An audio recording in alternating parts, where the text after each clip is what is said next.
Giving $4.5 billion to a Texas oil company is a failure of leadership that shows that Prime Minister Trudeau has no vision for the future.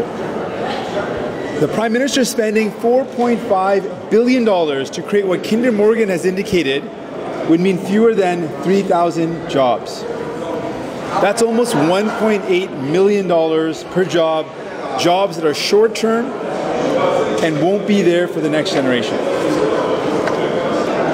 This is a bad deal that won't solve anything. What Kinder Morgan is asking for is a pathway to a yes.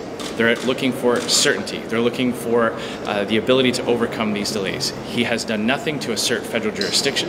He has done nothing to fast-track references around constitutional questions.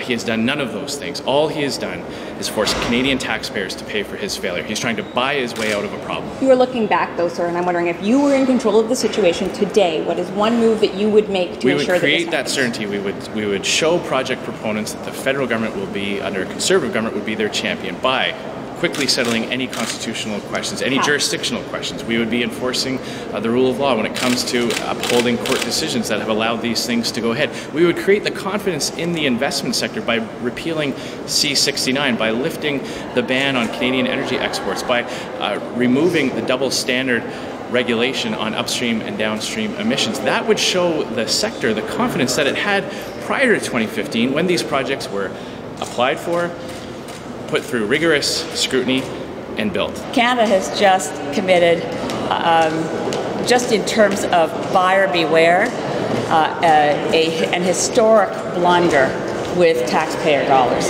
The $4.5 billion announced by Finance Minister Morneau and Natural Resources Minister Carr this morning, $4.5 billion is to buy the existing infrastructure, the existing asset. Building the expansion is another blank check, but this time the Government of Canada will be writing the check to itself because there is no private sector investor. They've announced that they will try to find a private sector investor.